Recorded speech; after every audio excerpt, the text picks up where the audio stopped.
Bonjour les amis, un Québécois aux Philippines, Yves.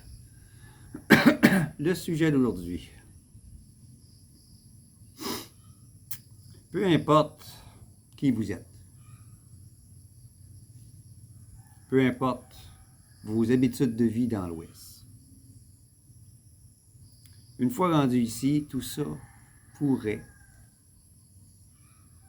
et peut-être même vont s'amplifier.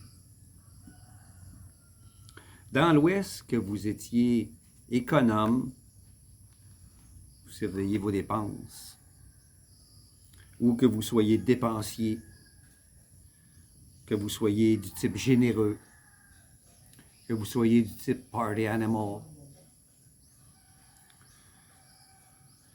vous aimez prendre un verre, ou vous soyez du genre à faire facilement confiance aux gens, tout ça ici pourrait s'amplifier. Pourquoi? À cause que ça coûte pas cher. À cause que vous n'avez plus de stress.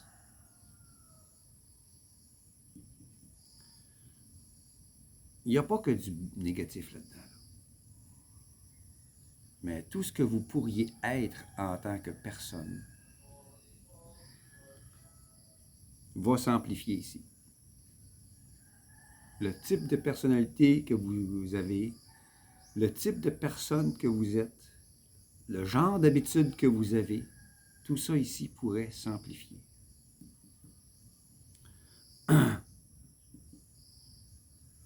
Pour être alcoolique dans l'Ouest, il faut être riche. Parce que l'alcool coûte cher. Surtout au Québec. Puis dans d'autres provinces aussi. On peut juste passer à Terre-Neuve. Une caisse de bière, ça coûte 3 fois le prix de ce que ça coûte au Québec. Donc, pour être alcoolique dans l'Ouest, il faut en avoir de l'argent. Ici, ça coûte presque rien. Une bouteille de gin, 26 onces de gin, de rhum, de scotch, ça coûte une fraction du prix de ce que ça coûte au Québec. La bière, c'est risible, ça coûte presque rien. C'est facile de devenir alcoolique ici. Le gin, ici, ils ont des bouteilles de gin, ils la donnent pratiquement. C'est ce que boit la plupart des gens ici, du gin, parce que c'est moins cher puis ça saoule plus vite.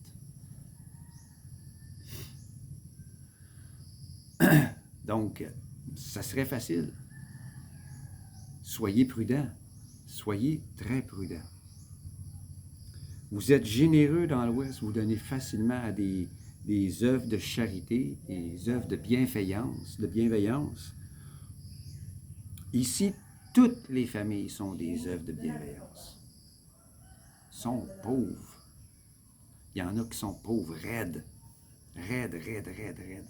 Ça n'a pas de bon sens. Donc, ici, toutes les familles pourraient être une œuvre de bienveillance. Donc, attention. Vous allez être sollicité beaucoup. Ici, vous avez le cœur sur la main. Vous allez vous ramasser le cul dans la rue. C'est aussi simple que ça. Il y en a beaucoup, de plus en plus, qui se retrouvent à la rue, ici. On voit de plus en plus de foreigners sans domicile fixe. Ici, aux Philippines. Il y en a beaucoup à Manila, il y en a beaucoup à Angeles. Il commence à en avoir de plus en plus à Cebu.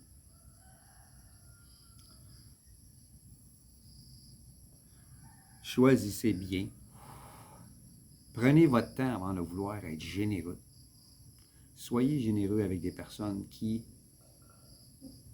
le méritent. Des gens de confiance. Des gens que, vous savez, ne seront pas généreux en tant que tels, en monnaie, vont être généreux en amitié, vont être généreux à vous recevoir à la maison. des choses comme ça. Parce que vous allez donner,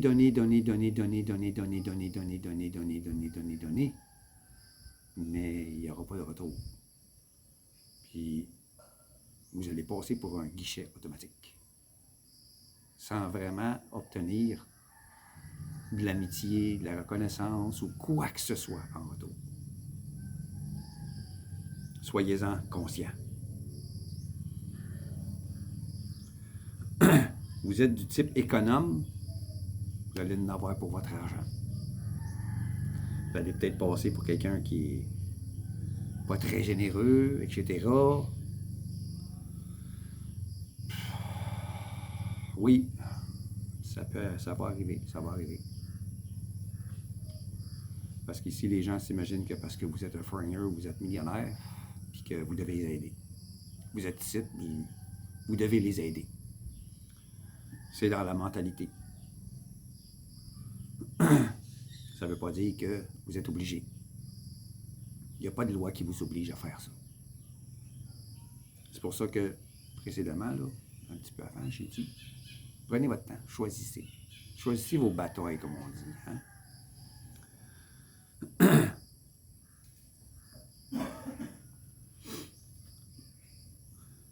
S'il y en a qui sont économes parce que, comme moi, on a une petite pension,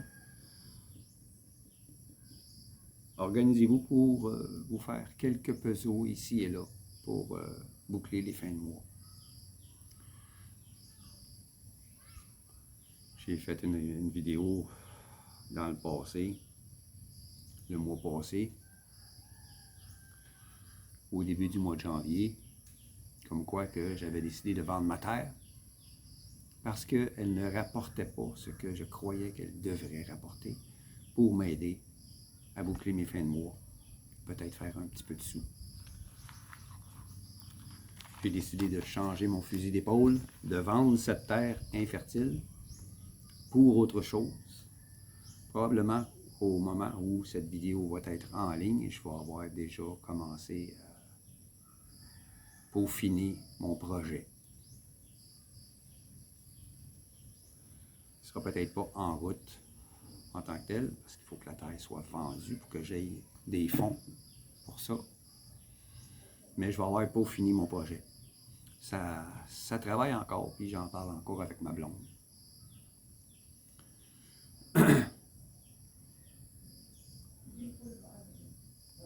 Si vous êtes dépensier, faites très attention. Parce que vu que c'est pas cher, on a tendance, je le sais par expérience, je l'ai fait au début, à cause qu'on a de l'argent, que ça coûte pas cher, on a tendance à trop dépenser. On a tendance à s'éparpiller au lieu de regarder ce qu'on a vraiment besoin. On a tendance à vouloir acheter des choses qu'on n'a pas vraiment besoin, comme on faisait dans l'Ouest. Même s'il n'y a pas d'annonce publicitaire ici, si vous avez, moi j'ai pas la télé, donc je ne vois pas l'annonce publicitaire. Puis toute annonce qui peut m'être lancée sur YouTube, j'ai un logiciel pour les bloquer. Même s'il n'y a pas ça, vous vous promenez sur la rue, puis il y en a qui parlent dans des speakers à l'entrée des commerces, dans des mégaphones, pour annoncer des choses, pour attirer votre attention. Puis faites attention. J'ai été chanceux, ma blonde m'a dit, on n'a pas besoin de ça, achète pas ça. On n'a pas besoin de ça, achète pas ça. Grâce à elle, je m'en suis sauvé de quelques-unes. Mais il y a des choses que j'aurais pu payer moins cher, comme mon vélo, que j'ai payé 7500 pesos, 7000 ou 7500. J'aurais pu en avoir seconde main pour 3000, en bonne condition. J'ai pas voulu attendre. J'ai été dans un surplus japonais. J'ai vu des cannes à pêche. J'en avais pas. Je n'avais pas apporté avec moi. Je pense que je n'avais apporté qu'une miniature. Puis j'ai payé trop cher pour ce que j'ai eu. Par la suite, j'en ai vu des secondes mains, presque neuves, pour moins cher, puis en meilleures conditions. Les surplus japonais, faites attention, il y a bien de la scrap là-dedans. C'est trop cher. Ça a beau être des surplus, là. C'est pareil comme les surplus d'armée au Québec, là, qui ont été bien populaires dans les années 70-80, là. C'était trop cher pour des produits qui étaient seconde main, des surplus d'armée. Ça coûtait trop cher. C'est la même chose ici pour les surplus. Ça coûte trop cher pour le produit qui est offert.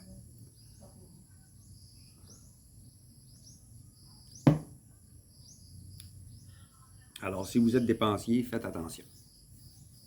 Faites attention. L'argent part vite. Je l'ai fait pendant quelques mois. Puis ma blonde, à un moment donné, elle m'a serré les ouïes. Hey, c'est assez. Dépense pas tout ton argent dans les cochonneries.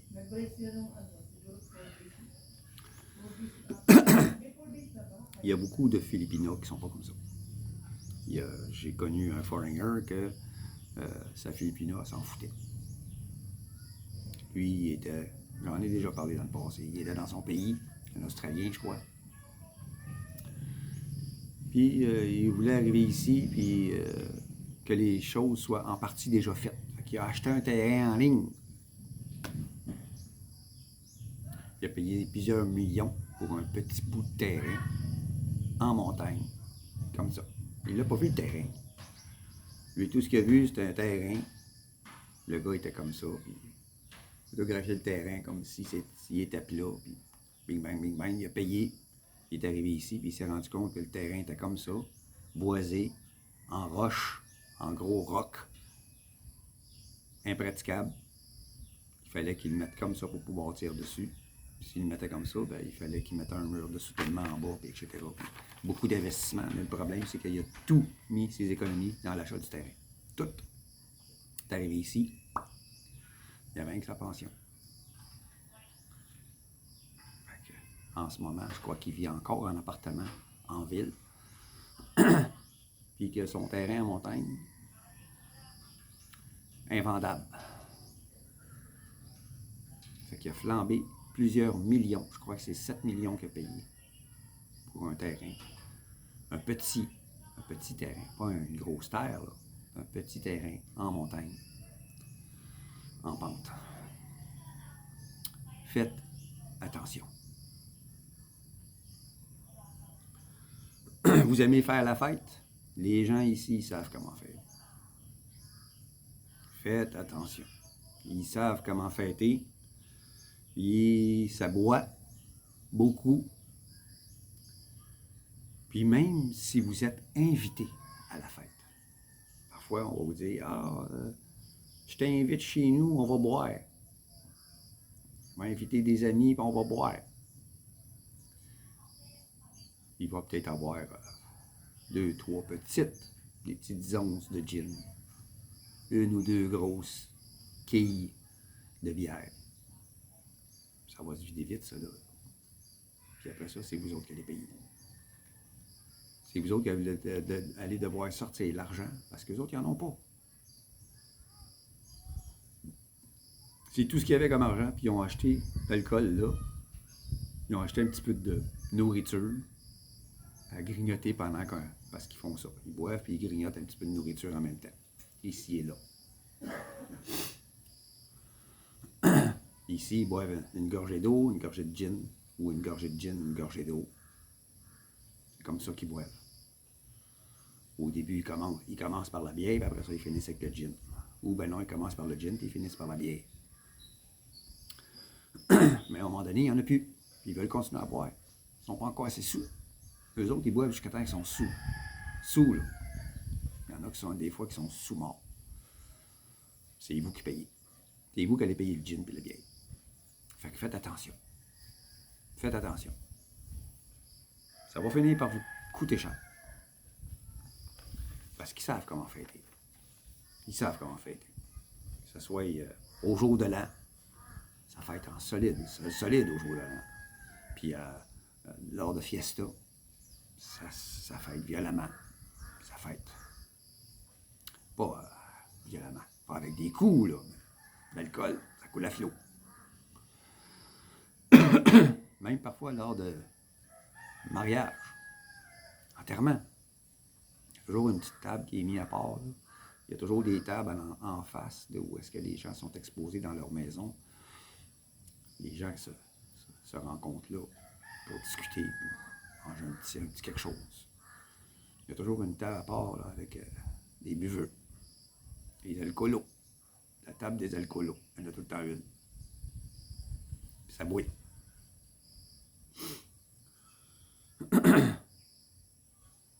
Faites attention. Ça sait comment fêter ce monde-là. Il aime la vie. Il aime la vie et il aime fêter.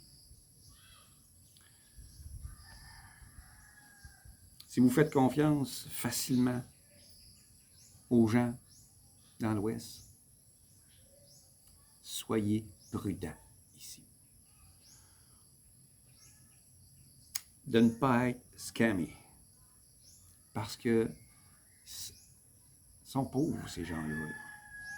Tous les moyens sont bons pour se sortir de la pauvreté. Puis quand ils voient un foreigner, des fois, ils vont cibler un foreigner en ligne qui cherche une Filipino. Vous pouvez être scammé facilement. Il y a plusieurs méthodes qui sont utilisées pour scammer un foreigner. Puis la chose à ne pas faire, c'est d'envoyer de l'argent en ligne. Vous êtes en ligne puis vous croyez que votre Filipina, c'est l'amour de votre vie. Puis vous lui envoyez de l'argent pour l'aider parce qu'elle a beaucoup de problèmes. Elle a toujours des problèmes. Il y a toujours quelque chose qui arrive. Vous payez pour son style de vie. Vous n'êtes peut-être pas le seul qui fait ça. Vous n'êtes peut-être pas le seul qui croit que c'est la femme de sa vie. Il y en a qui font... C'est un job pour eux autres, de scammer des foreigners en ligne, les frauder. Une fois rendu ici, bien, il y a toutes sortes de méthodes qui sont utilisées pour frauder un foreigner. Il y en a qui vont te proposer d'investir dans leur business. Ah, le mois prochain, tu vas commencer à avoir des revenus à propos. Non. Non, non, non, non, non, non, non, non, non, non, non, non, non, non. Commencez par connaître les gens comme il faut. Fréquentez-les. Regardez comment est-ce qu'ils agissent, comment est-ce qu'ils fonctionnent. Regardez ce qu'ils font, non pas ce qu'ils disent. Ensuite, si vous voulez investir, faites-le. Mais n'y allez pas comme ça. N'y allez pas comme ça. Vous allez vous faire avoir. Il y a même des foreigners ici qui fraudent des foreigners. Parce qu'il va dire, ah, je suis un Américain comme toi, puis je veux me partir une business, on va louer une terre, on va faire pousser des légumes, on va vendre ça, puis on partage 50-50. Vous verrez jamais un sou. Ne vous faites pas avoir. J'en connais, personnellement, qui se sont fait avoir. J'ai vu une vidéo, plusieurs vidéos, à propos d'un foreigner qui habite ici depuis longtemps, qui a fait affaire avec un foreigner, supposément un gars qui construit des maisons. Il n'a jamais vu la maison se monter. L'argent a disparu. Puis il n'était pas le seul. Il était une trentaine à cette être faite. Fraudé par ce gars-là. Il a ramassé des millions de dollars. Puis l'argent a disparu. Ils n'ont jamais été capables de le poursuivre jusqu'à maintenant. Je ne sais même pas si le gars est encore au pays.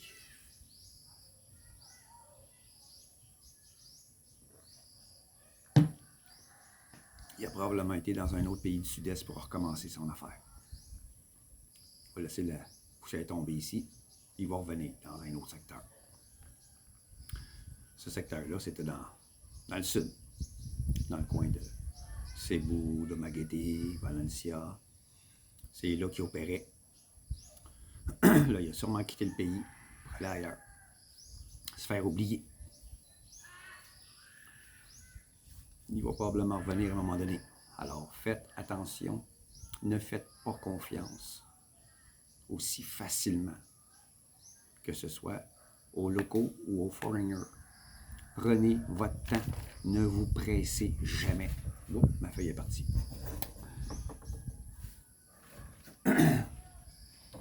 Ne vous pressez jamais à dépenser et à faire confiance aux gens.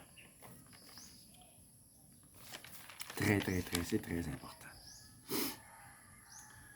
Il n'y a pas que du négatif dans ce que je dis. Parce que si certains aspects de votre personnalité sont des aspects positifs, ça pourrait vous être bénéfique, comme les fameux investissements.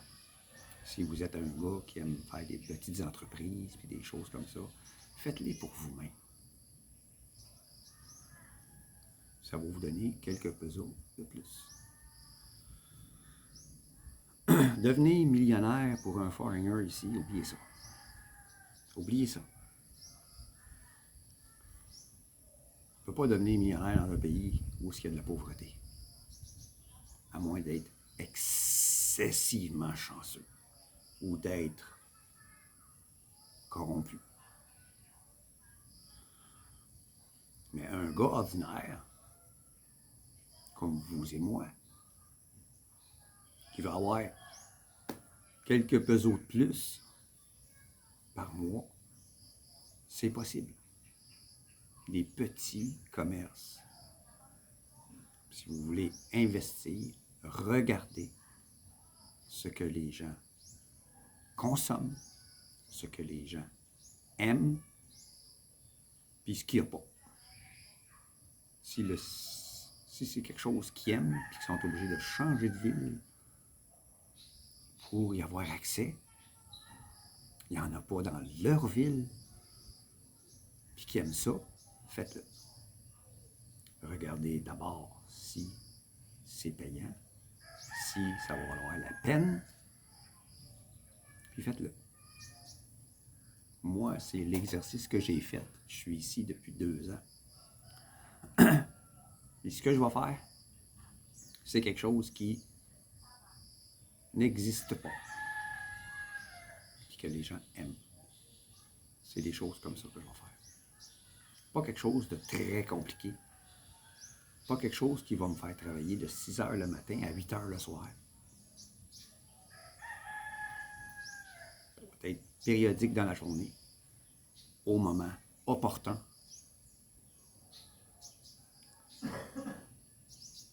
Puis qui va rapporter. Pas des millions, mais assez pour vivre mieux. Juste vivre mieux. Mon but, en venant ici aux Philippines, c'était de prendre une retraite puis d'en profiter. Ma pension, c'est pas assez. Je croyais qu'en achetant une terre, qu'on la cultiverait, ça irait bien. Le sol n'est pas bon. La température est exécrable dans le coin où je suis. C'est comme un microclimat ici. La ville à côté, pas si pire. C'est sûr, on est en saison plus froide. Il y a de la pluie. Mais là-bas, l'autre ville, pas tant que ça. Ici, tout le temps. C'est nuageux là, depuis 3 jours. Je suis revenu le 2. On est le 4. Ça fait 2 jours. Ça fait 2 jours qu'il mouille. C'est nuageux. Tout le temps. Donc, c'est pas agréable. Il y a rien que la mauvaise herbe qui pousse. Les légumes, ils poussent pas. Il y a trop d'eau. Les plants moisissent. C'est pas compliqué. Les plants de tomates, ils moisissent.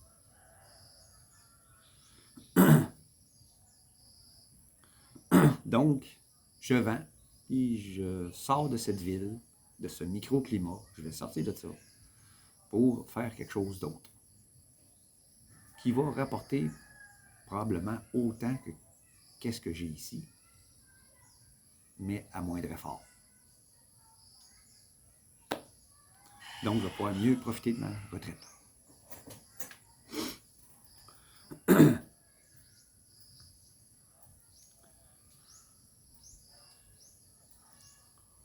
Il faut simplement être au courant, puis conscient que ce que vous êtes dans l'Ouest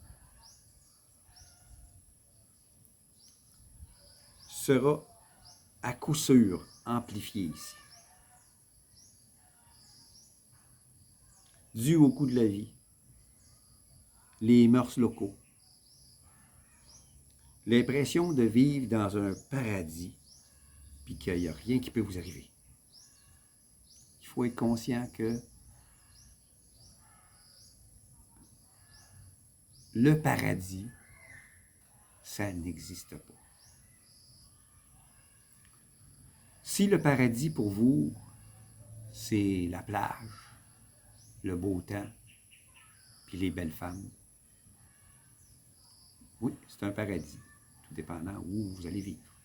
Il y a des endroits où, comme ici, il pleut souvent. En saison des pluies, il pleut souvent.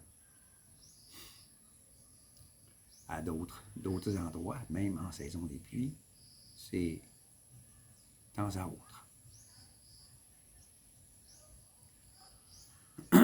Mais le beau temps est au rendez-vous souvent dans ces endroits-là.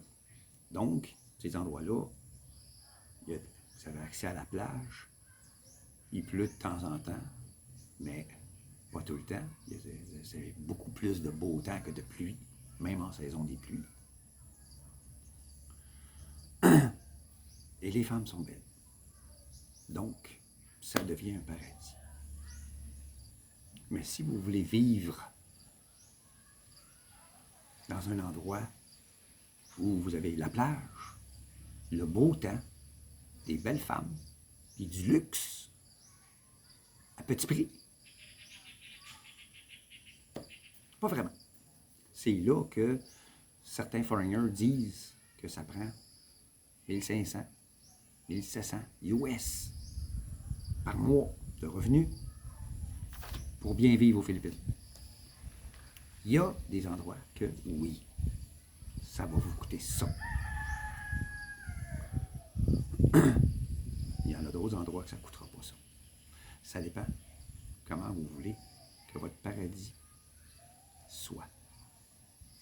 C'est quoi pour vous le paradis? Il faut être conscient de ça.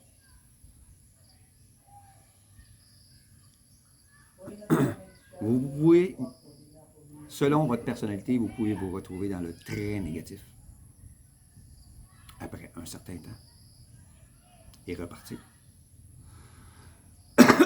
Vous vous retrouvez dans le très positif. Donc, il faut en être conscient.